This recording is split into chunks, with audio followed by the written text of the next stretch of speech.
One day, you stop texting first, not because you're angry, not because you're playing games, not because you don't care. You simply stop.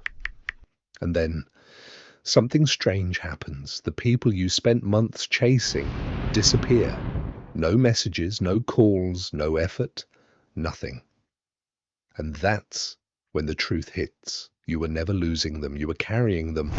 But what happens next changes everything. Alex didn't notice it at first.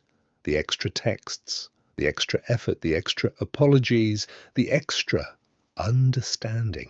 Whenever plans were cancelled, he understood. Whenever messages were ignored, he understood. Whenever effort wasn't returned, he understood.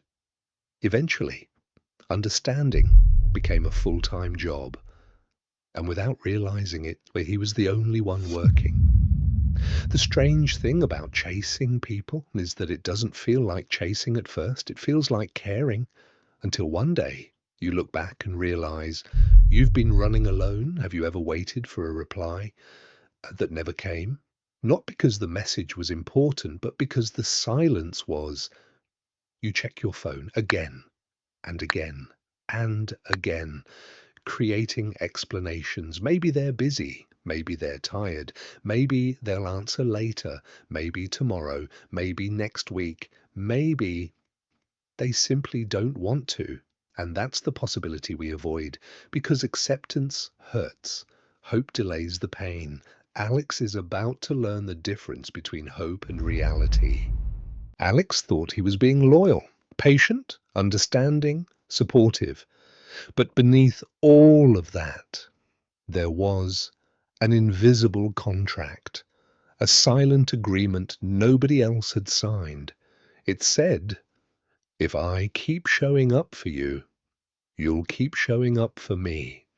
If I make you a priority, you'll make me one too. If I never leave, you won't leave either. The problem? People can't break agreements they never made, and that's what hurt the most. Not that people left, but that they didn't stay the way Alex imagined they would. Sometimes, the expectations we never speak become the disappointments we carry the longest.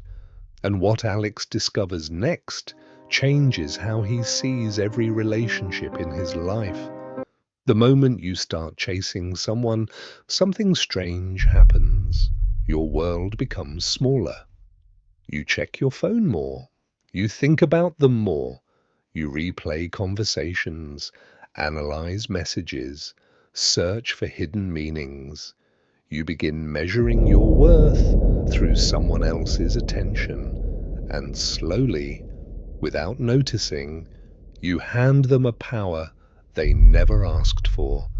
A delayed reply can ruin your day. A short message can change your mood. A cancelled plan can feel personal. That's when chasing becomes dangerous, because you're no longer trying to keep a connection alive. You're trying to keep yourself alive through it. One evening, Alex decided not to text. Not as a test, not as revenge, not to prove a point. He was simply tired. Tired of initiating, tired of guessing, tired of carrying conversations on his back.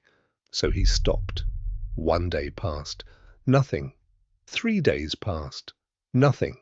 A week passed. Still nothing. And that's when reality arrived. Not dramatically, quietly.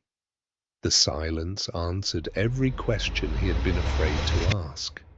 But the silence wasn't the lesson. What happened after the silence was. Alex finally understood something. People make time for what matters to them, not always immediately, not perfectly, but consistently. When someone wants to be in your life, you won't have to convince them. You won't have to chase them. You won't have to perform for them. Connection isn't built by pursuit. It's built by mutual effort, and mutual effort cannot be forced. No amount of caring can compensate for someone else's lack of investment. At first, letting go felt wrong. Alex kept reaching for his phone, kept checking notifications, kept expecting something to change, but nothing changed. And that's what made it difficult. We become addicted to possibility, not people. Possibility. The possibility they'll call, the possibility they'll change, the possibility they'll suddenly realize our value. And sometimes we stay trapped for years inside possibilities that were never going to happen. The hardest part wasn't losing people, it was facing the space they left behind. For years, Alex had filled his life with pursuit, checking, waiting, hoping, trying. Now there was nothing to chase, no message to analyze, no silence to decode, no relationship to rescue, just space. And for the first time, Alex realized how much of his life had been built around people who weren't choosing him. The truth was uncomfortable, but it was freeing too, because energy spent chasing the wrong people is energy stolen from the right life. Something unexpected happened next. The moment Alex stopped chasing people, he started finding himself. He slept better, thought clearer, laughed more, not because life suddenly became perfect, but because he was no longer living inside someone else's decisions. Their reply no longer determined his mood, their attention no longer determined his value, their absence no longer determined his future. And little by little, peace began replacing obsession. That's when Alex discovered something powerful. Freedom isn't getting everyone to stay. Freedom is being okay if they don't. But there was still one final lesson, the lesson that changed everything. Alex started paying attention to different things, not who replied fastest, not who liked his posts, not who gave him attention.